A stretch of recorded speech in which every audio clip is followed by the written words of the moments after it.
My name is Jill Longshore, and I'm with Ashleigh Thompson Cline. Mrs. Cline is a woman who is on fire for recovery, who is willing to share her story with us.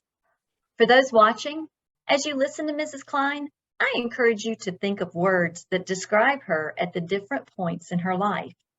We will pause at intervals to allow you a chance to share those descriptions and guess where you think her life may be heading at each point in her story. So, Mrs. Cline, tell me about your childhood and high school years. Well, I grew up in Chapin, and I came from a divorced family. My parents got divorced whenever I was 11 years old, but I didn't want for anything. I lived with my mom, and I saw my dad every other weekend until you get older and you start doing your own thing and living your own life. And so that kind of dissipated, but I still, went on family vacations with my dad and remained close with both parents. Like I said, I was spoiled and really had a perfect childhood. I did very well in high school. I graduated with a 3.6 GPA, I believe, and graduated with honors, was part of the National Honor Society and Beta Club. I ran cross country and track, and I was the #1 runner for cross country and track, and even had plans of possibly running cross country in college, but I did not decide to do that. I was a little burnt out. I loved high school. I had a great network of friends, friends that didn't participate in drinking or drugs. We were friends with everyone. It was a small school. Whenever I went to high school, it was 2A, so I maybe had like 130, 150 total in my graduating class. And we were friends with everyone, and it was just a really, really happy and positive time in my life. After your graduation from Chapin High School, tell me about the next several years.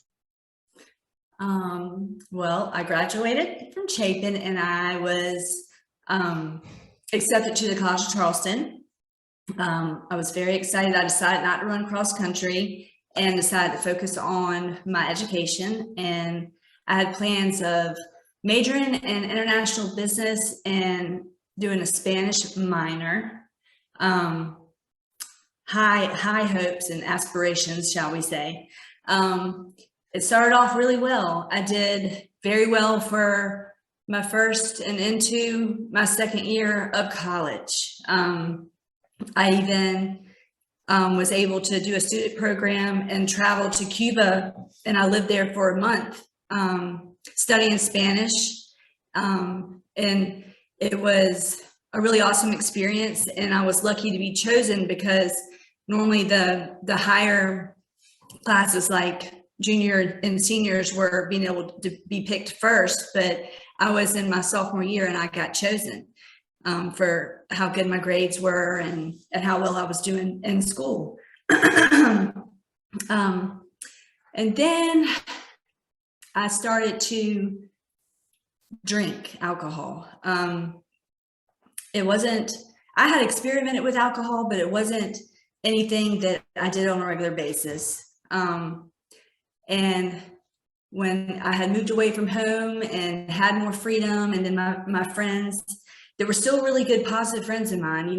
We would, plan to have a little party after we had gotten all our school stuff done. So like we, made sure we had accomplished our goals for the week and decided that we would have like a little house party. And so start drinking then, but in the beginning, I was mindful of getting the things done that I needed to get done, and then would drink. But that eventually got worse as I started dating somebody in college that I didn't realize at the time had a problem, an issue with alcohol. And I had never experienced that really firsthand before because none of my friends drank alcohol in high school, and it was never really something that I saw on a regular basis.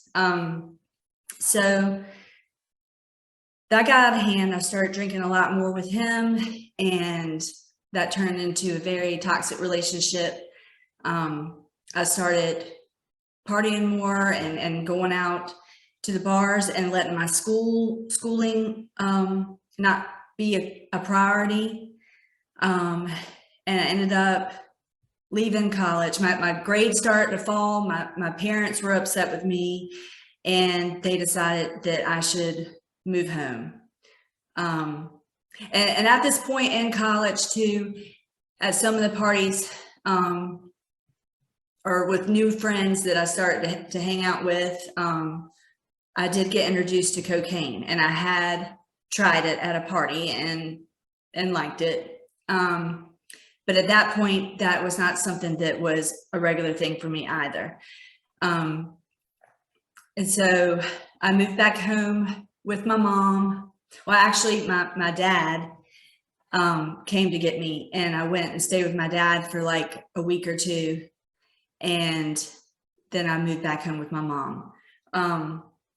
The thing that kind of don't really know how to enter this into my story, but my dad was a liquor salesman.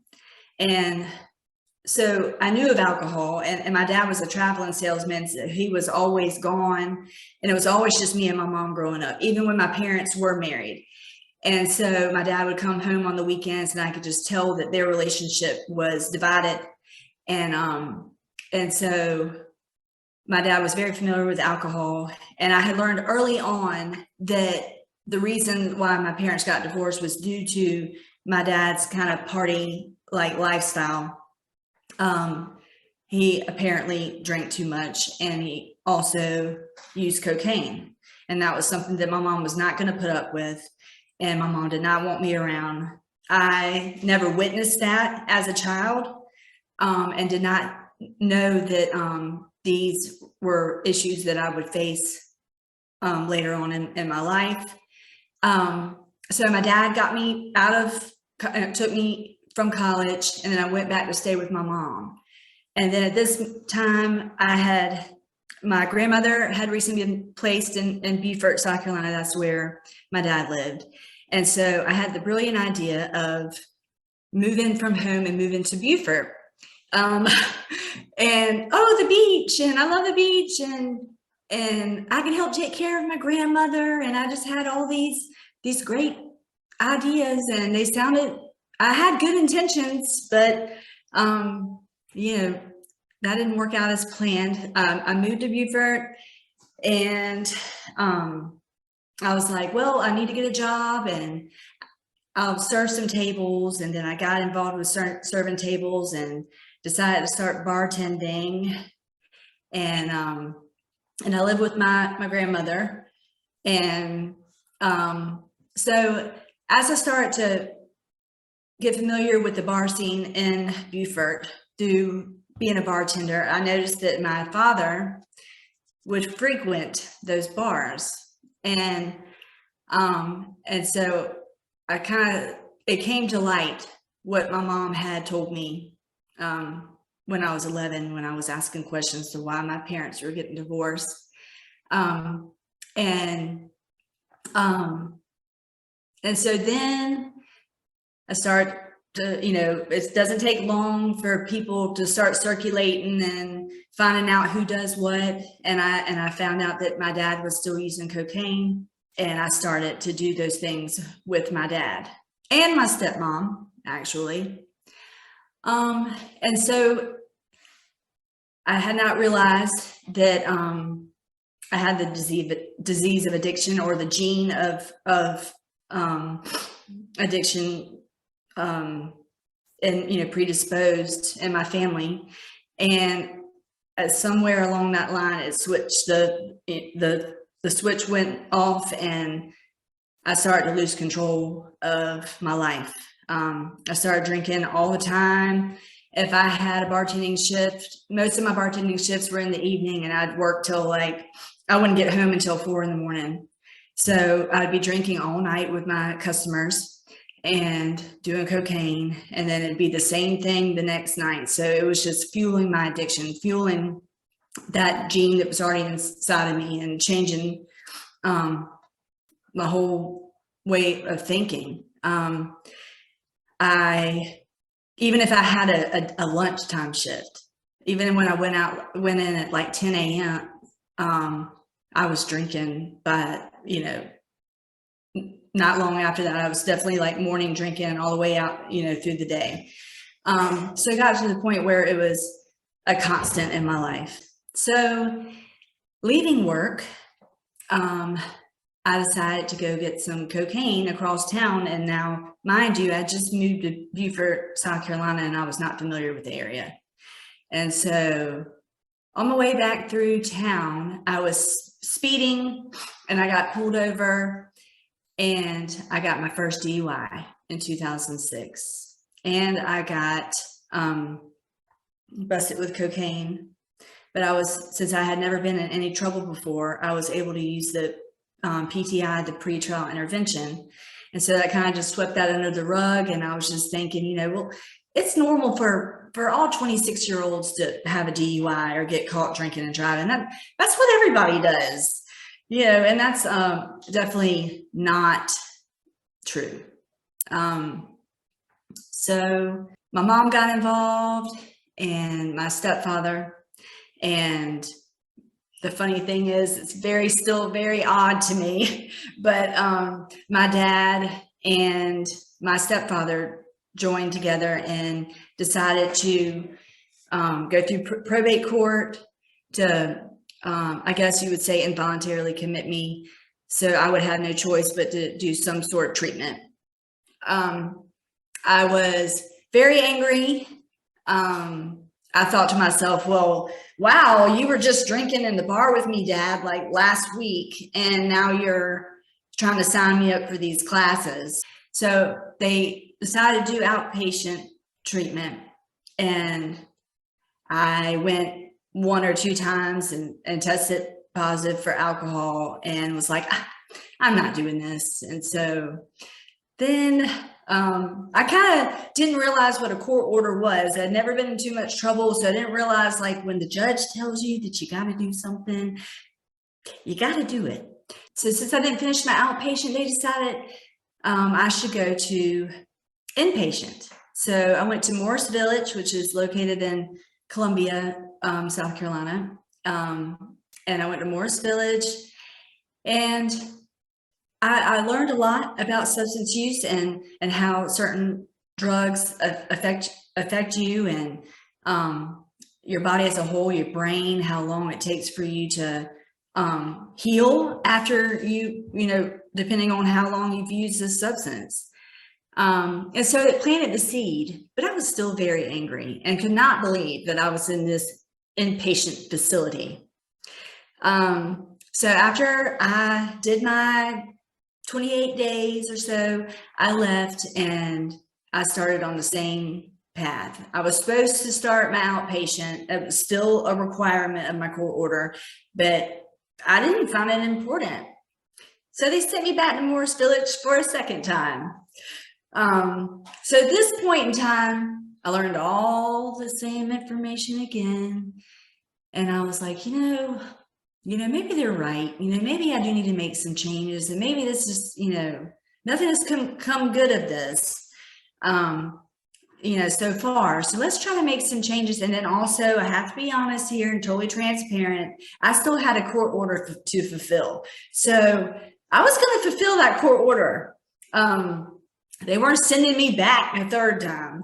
And so I got out of Morris Village and decided, I think I need to leave Beaufort, South Carolina.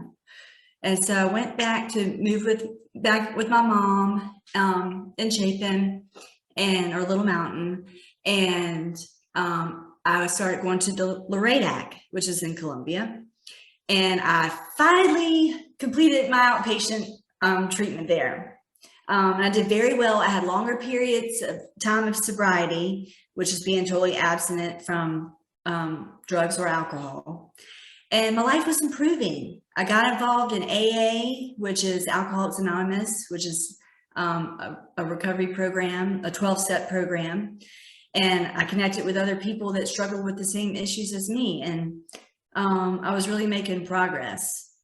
But as now, and looking back, I can honestly say that I still had a reservation in my mind, thinking, you know, I've accomplished, you know, so many things in my life, and, you know, I've been able to make it through pretty much anything. You know, I can probably learn to drink responsibly. Hey, I've had all these classes, you know, surely, you know, that I've learned enough to where I know how to stop, and I know how to control myself, and I won't drink and drive again. Oh no, won't do that. So I had all these great ideas, you know, about starting to drink responsibly. And so after I finished my outpatient and that was completed and I was free of all that, the reservation really started weighing on me. And I started just a little bit to where I would go out with some friends of mine and just have some drinks, you know, after cosmetology school, because I was in cosmetology school at the time. So there I was, accomplishing goals and finishing everything I needed to do for the day, and I had free time and I was going to do it right. But that didn't last long. I started drinking every day. I started, instead of, you know, drinking with friends, I would drink alone. I would go to bars in the area and I would drive home drunk. And so it just spiraled out of control, and I lost all control again of alcohol and with alcohol.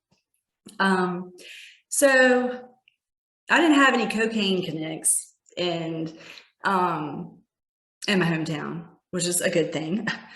But as I was in the bars, people started talking about methamphetamine.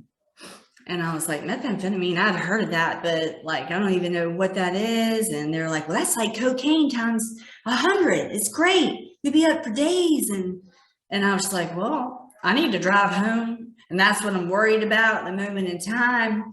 And so I'm gonna give it a go. So I tried it, and boy, was that the worst mistake one of the worst mistakes that I've ever made in my life, because that was like a roller coaster ride, that like one of those people that are fearful of rides, and you're on a ride and you want to get off, but you can't get off, and you can't get them to stop the thing so you can get off. I was on a ride that I could not get off. You began talking about your beginning methamphetamine use. Can you tell us a little bit more about that? Yes. As I started to use meth more, I started, my relationships with my family started,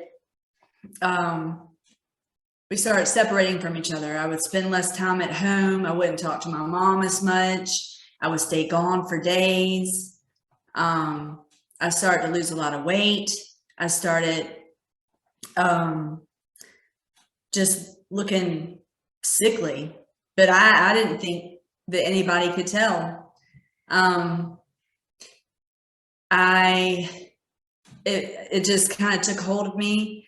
I lost all control. And so my drinking and using meth just got progressively worse. From the moment that my eyes opened in the morning, I would drink until I went to sleep or passed out. I wasn't a blackout drinker, and I wasn't someone who just, you know, passed out. But, you know, when I sat still long enough, that's when I would go to sleep. I started hanging out with a lot more people that participated in those types of things. I started to realize, placing no judgment, because I was obviously made the choice to hang out with these people. They would do a lot of, you know, theft to, you know, they called it boosting, to be able to sell whatever they stole to get more money for drugs. I was hanging out with people that are actually dealing and selling drugs. And I was very naive, because I would honestly consider myself to be more of a sheltered child. And like I said, I never grew up around any of that. So I had no knowledge of what the reality of how those situations actually were. And so I was literally sitting in that mess, and I was literally, you know, looking at myself and looking at the people that I was hanging out with, because I was just someone who partook. I wasn't into the criminal activity. I had, besides drinking and driving, which is a horrible and awful and dangerous thing, I had never, committed any crimes. And so that put a lot of fear in me, that I was associating with people that were involved in things that I did not participate in. And it really had me fearful that I could get in trouble for those things just for hanging around people that were doing those things. And like in the moment of time, I honestly did not know actually truly what all, was going on around me until later on. I started dating somebody who was interested in selling drugs. And he didn't sell drugs when I met him. He was just someone who used. And then in a matter of months, he was selling large amounts of meth. He had 4 trafficking, which is whenever you get in trouble for having large amounts of meth. He had 4 trafficking charges, and he was well on his way to prison. Our relationship was very toxic, and we ended up separating because in the midst of this chaos, I was decided that I wanted to change my life, and that I needed to get out of this before something really bad happened. But it was a little bit too late. I separated from this person, and they moved out of the house that we were living in together. And I found out that I was pregnant. I had no idea that I was pregnant. I had plans on, I had my cosmetology license, so I was planning on going back to work, doing hair, but my ankle kept swelling up. And so I decided to go to the doctor to find out what that was, and not putting any connection to anything that would have to do with a pregnancy. And so when the doctor told me that I had high blood pressure, and that was the reasoning behind some swelling, and he was like, "You're 5 months pregnant." And I had no idea. I hadn't been caring for myself for a very long time, and wasn't in tune with my body, and honestly had no clue. And so that was devastating news, because I knew that I had been using and drinking alcohol for the 5 months that I was carrying this child. Mrs. Cline, in our last segment, you just learned that you were pregnant. Tell us what happened. Well, my whole world crumbled around me. Due to my constant use of meth and alcohol during those 5 months, I was charged in 2016 with unlawful child neglect, which is a felony charge. I had never been charged with a felony before, had only had misdemeanors like the DUI. Like I had said, I'd never been involved in any kind of criminal activity, and did not like, even when I was actively using, I felt very uncomfortable in those situations, and did not like what was going on around me. So it was a very serious charge. My parents were talking to law enforcement, and my mom and my stepdad were relaying to me that I was facing 10 years, and my heart just sank. Like, 10 years. I, never even thought something like this would happen to me. I never even thought that, I would be going to prison possibly. I didn't even know how to handle that situation, how to cope with that situation. I had no clue what my next steps were. So things got really worse for me. I eventually had to turn myself in for the unlawful child neglect when my warrant came out. And I spent 2 months in Lexington County. 2 months was a long time for me. When you've only gone to jail for a night and then maybe another time for a few more nights because my mom was mad at me and wasn't going to bail me out. But 2 months, it felt like a lifetime. And per my lawyer's request, he wanted me to sit in there and think about the situation that I had put myself in. He wanted me to sober up from meth and have some time of sobriety, so gain some clarity, so I could really, think this through and think about my next steps. Me and my mom reconnected during that time from the jail phone, and I needed her more than anything during that time. And she wouldn't bail me out on Thanksgiving, and she wouldn't bail me out on my birthday in December, but she bailed me out right before Christmas.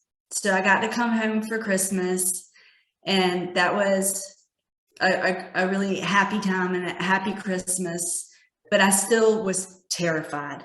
I was absolutely terrified because I knew I had this felony charge hanging over my head.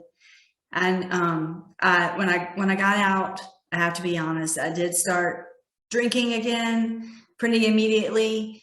But I figured, since I was going to be living with my mom and actually staying there every night and not running off with, other people that were still participating in, active addiction and criminal activity and meth, that I felt safe in drinking. But about 4 months after I got out, I did start using meth again because I decided to go around one of those old using friends when I knew that I shouldn't have. And within a week's time, I was using meth again with that friend. So then the cycle begins. I start spending more time away from home. My mom gets concerned and knows that, she can't necessarily control me, but she's definitely concerned and definitely speaks her mind about that. She feels like that I'm not doing the right thing and that I've got, some things to really think about with upcoming court date, that it would really be nice if, it would be in my best interest to find recovery and find sobriety and be able to show proof that I'm making some changes in my life instead of continuing on the same path, which would lead someone to believe that I'm not learning any kind of lesson. So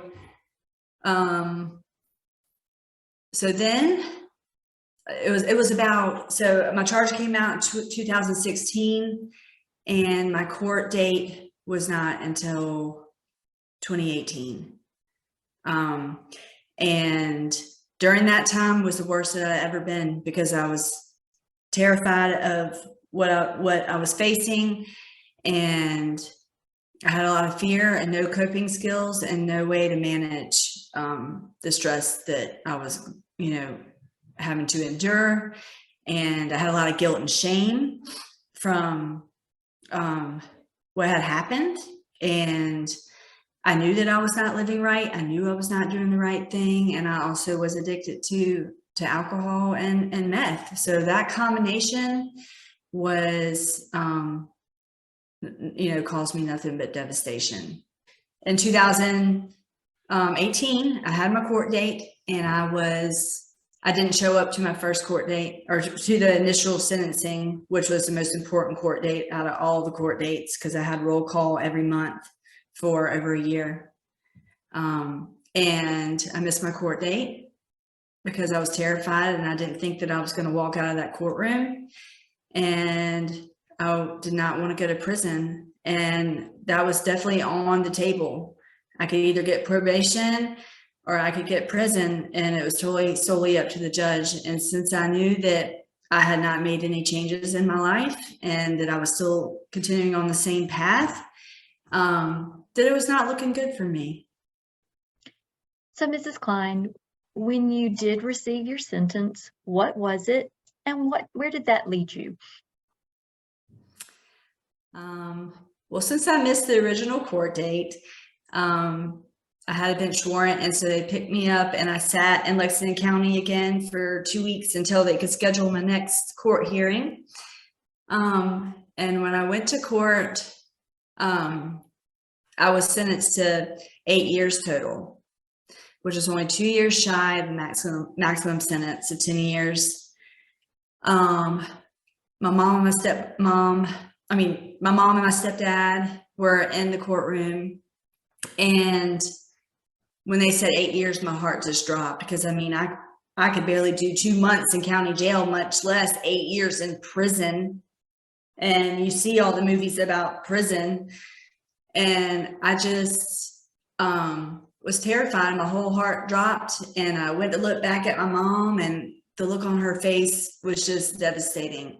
She just, like, her soul had left her. She was just didn't know what to think, and total confusion, total sadness, total devastation, didn't know what to expect. I didn't know anything either, because I had never been in that kind of trouble. And so before the judge hit the gavel down, he said, suspend it down to 4 years time and 4 years probation.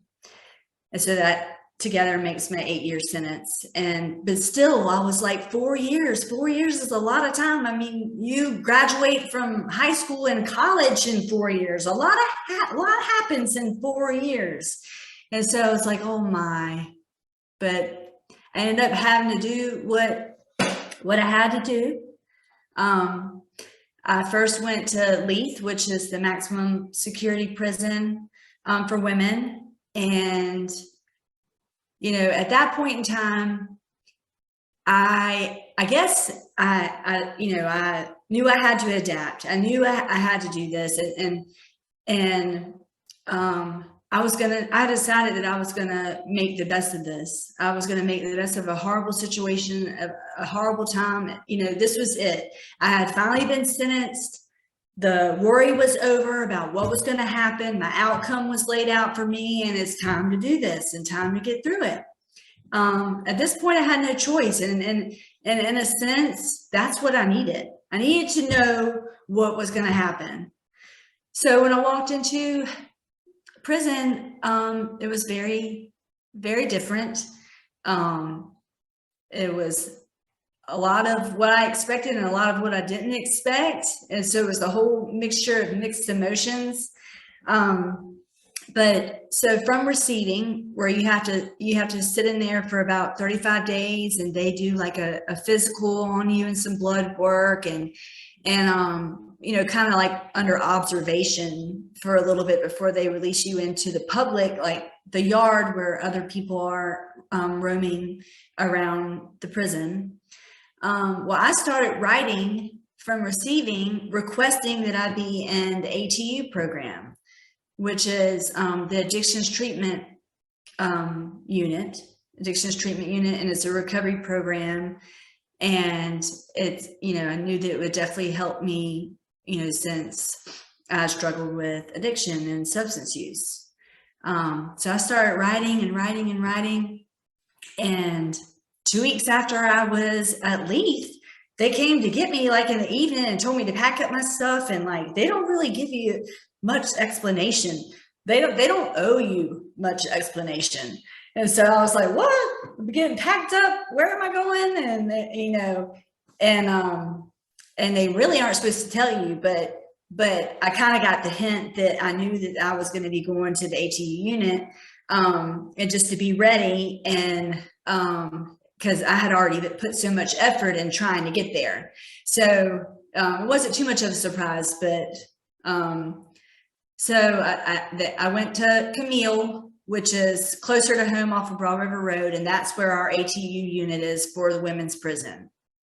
So got on that unit, and there was 5 counselors that I was going to be working with. So that was really awesome to have that extra support and treatment. that I could be gaining while I was doing my time. And, you know, I had the mindset that I was going to make the changes. I was not going to let my time do me. I was going to do my time, and I was going to get everything out of this experience that I possibly could to benefit myself and walk out those doors a new person, or walk out those doors at least the old Ash, if not 100,000 times better. And that's exactly what happened. I successfully completed the program. It was a 6-month program. So when I first got into prison, I didn't understand the calculations of time, and other people that had been there before, unfortunately, could help me out with that. And so since my crime was nonviolent, and my 4 years, I was only going to have to do half of that time, 50% of that time. So I technically was only going to have to be in prison for 2 years. And I was also eligible for parole. So that was really awesome. And so that's, you know, being eligible for early release, as long as you don't, you know, get in trouble while you're in there, and maybe complete some programs and show proof that you are making changes. So I finished the program. That was 6 months down. And then there was an opportunity where I could work for the actual ATU program. They called it a cadre, which is just a role model for recovery, someone who's completed the program. And I interviewed and got the job to do that. And so then I was at that point on the unit for 9 months. So that's already 9 months down of 2 years. And then I met, during the ATU program, I met peer support. And a peer support is someone who's also in long-term recovery, that they have struggled with mental health, which has led them to addiction. They've struggled with addiction and received some charges due to their active addiction. I mean, any kind of charges, burglary. I mean, just anything that came from when they were in active addiction. And then they had this job as peer support, as someone that walks alongside you and helps guide you to the best pathway to recovery that's best suited for the person they're working with. You know, what that person thinks that they can maintain, what that person thinks they can achieve.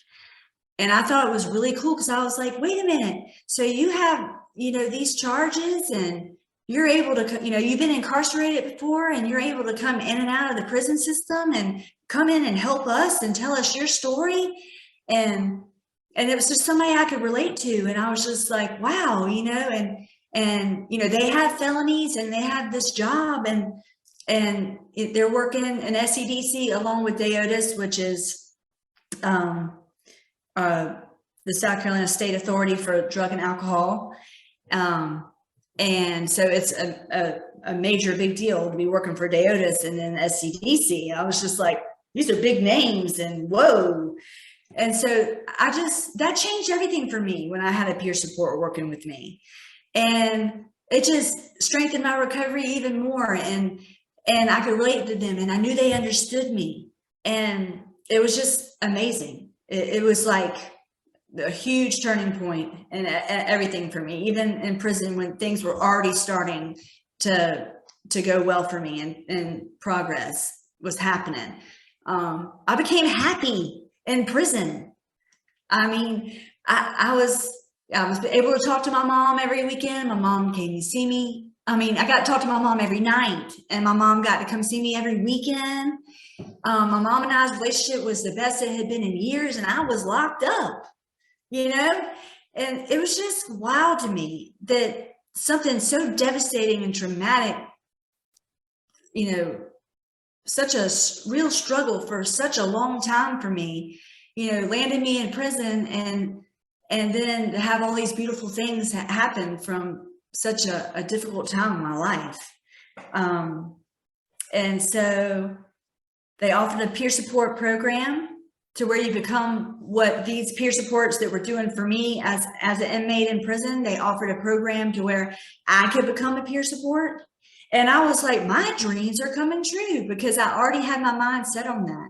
I already knew that that's what I wanted to do. And I had already asked questions like, hey, when I get out of here, you mean even with my felony charge, I can do what you do? And they were like, yes, you can work in hospitals, treatment facilities, the prison system, 301 agencies. And I'm just like, my mind is blown. I mean, I'm the happiest person ever at this point. So I became a peer support. I finished the program.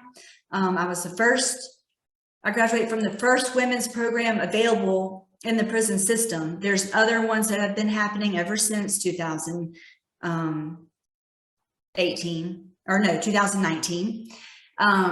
And so I worked as a peer support for 4 months in prison system.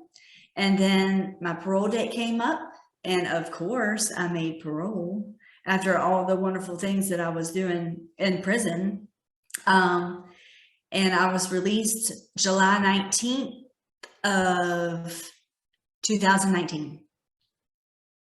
So, Mrs. Cline, you made parole. Tell me a little bit about what life was like after you were released.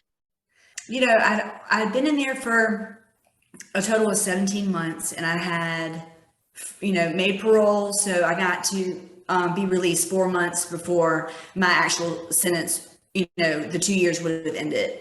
And so even just being in there for 17 months, it's a long time. And it may not seem like a lot of time to some people, but it's a lot of time when you're in there. And so when I got out and got in the car and we, had to go out the gates, and I had to show my ID with a stamp on the back saying that I was released. It was my release date, and they knew that I wasn't escaping. And just riding in the car, it was just so wild, and rolling up the windows and rolling down the windows. And then I was messing with my mom's cell phone because I hadn't had a cell phone in 17 months. And I love my cell phone, and I love my cell phone so much more than the average person because they took it away from me, or that privilege away from me for so long. So I hold on to my cell phone for dear life. But just those little things that you take for granted in everyday life, when you've gone through an experience like that, you are grateful for the smallest things. I had my family back. I got to see my dog when I got home, and I talked to Luke. It was just my Maltese, through the phone every night in prison. I know he thought that I was crazy and didn't know where I was, but I was coming from somewhere. But I got to, come home and see my dog, and just life was good. I knew 100% that I was going to maintain my sobriety. I knew that I was going to do anything and everything possible to continue on the path that I was on. Me finding recovery in prison, and I know that I had some times in sobriety before prison, but having that 17 months of sobriety and just having those moments of clarity and those aha moments and reflecting on things from the past and the decisions and choices that I had made, and what could have been different, how could I have handled it differently. Just reflecting on everything, I just learned a lot about myself and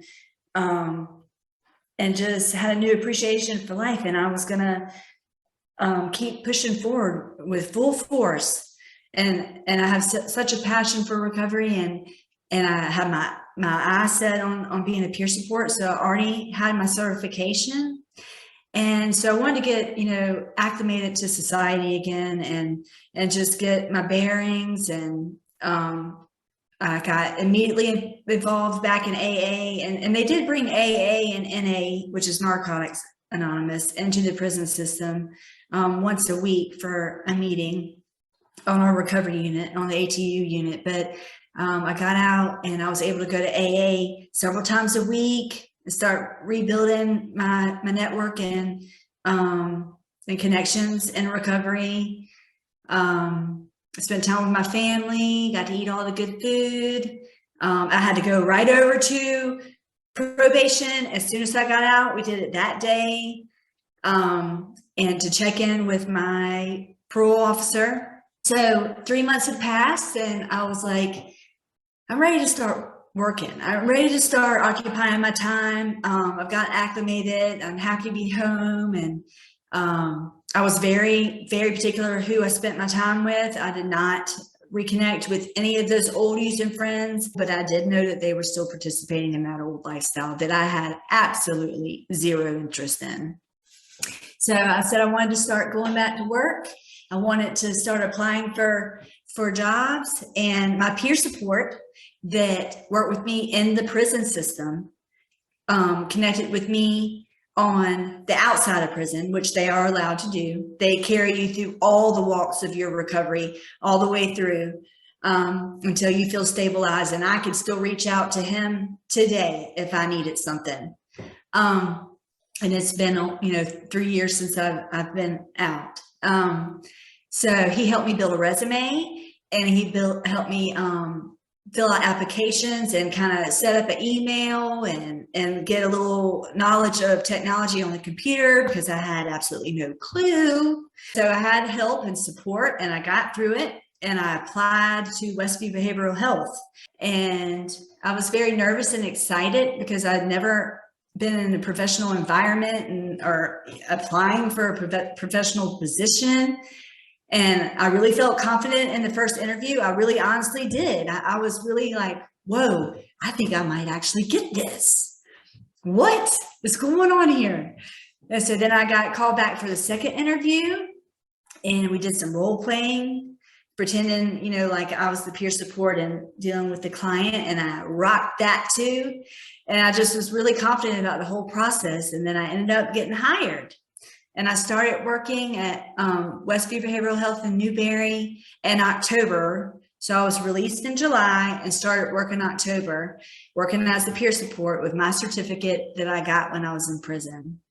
And it's been amazing. I love my coworkers. I have like a work family.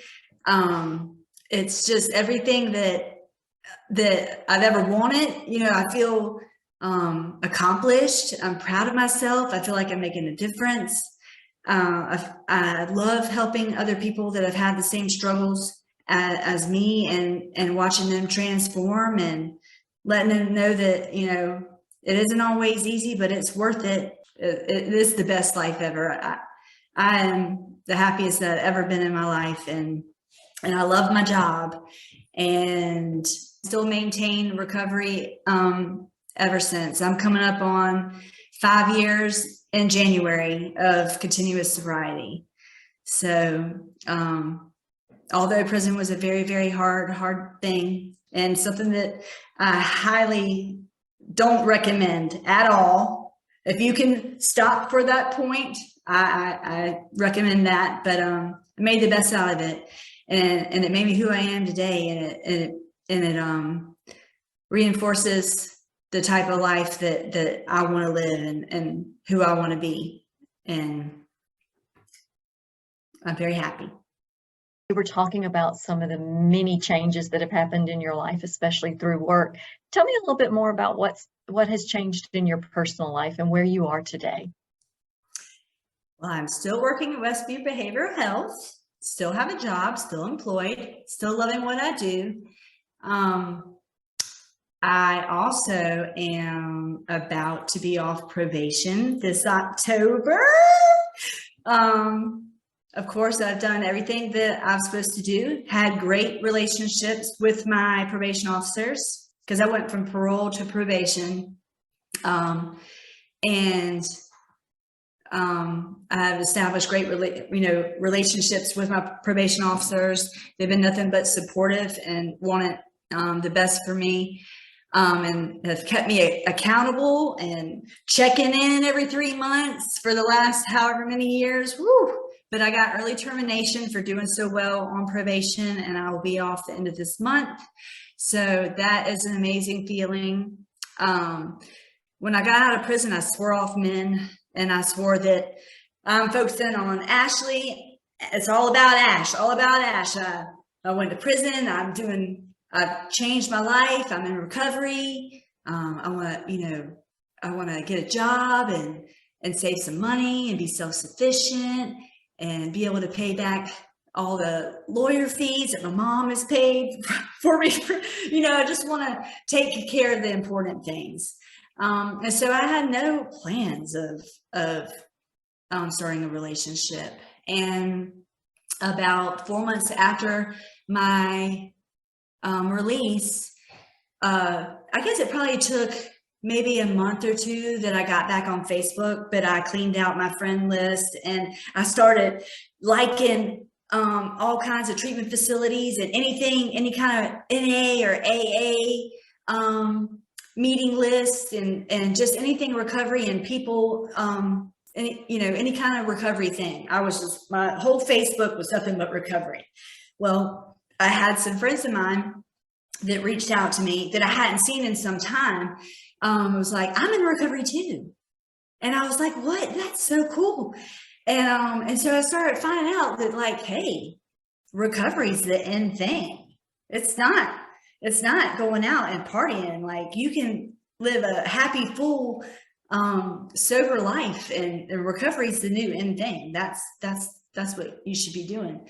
And so I just thought it was so cool. It was like this whole network of people. And so start talking to them more. And then I ended up saying a comment on a friend of mine's in recovery, their friend, which ended up being my husband, by the way, but I made a little comment to something on one of his posts. And then he reached out to me and was like, hey, the post was about Tupac and Biggie. Everybody knows who Tupac and Biggie is, but it was a comment about them. And he's like, well, anybody who likes Tupac and Biggie is a fan of mine. And then we started talking about our recovery. So that was like his little move in, and we started talking about recovery, and we were sharing how much time we had and what programs, 12-step programs we were involved in, and how he knew friends of mine that were in recovery, and how we were just one big recovery, force, so many people in recovery. And so we started talking, and at this point in time, I still didn't have my license. And, he was in a transitional home after he left treatment, and he was in treatment for like over a year, so he had a lot of sobriety time, but he was in a transitional home. And so the places that we were in our relationship, what made it really awesome for us to grow together, he had his license but didn't have a car, but through the time that we dated, which was about 2 years before he proposed to me, but he got a car, saved up money to get a car. He got out and had a place of his own with a roommate. I got my license back. I finished the ADSAP class and was able to finally drive myself to work. And he had a job, I had a job. And, in recovery, it's really important to build your own lives up and have your own programs. And then you can kind of come together and have a relationship too. But it's very important to keep, your individual stuff up to par so you can have a healthy relationship. And that was the first healthy relationship I've ever had in my whole life, except for my high school boyfriend. It was when I was in the 10th grade, and so it's just amazing how recovery, but both of us finding a recovery program can make us healthy for ourselves and then healthy for each other.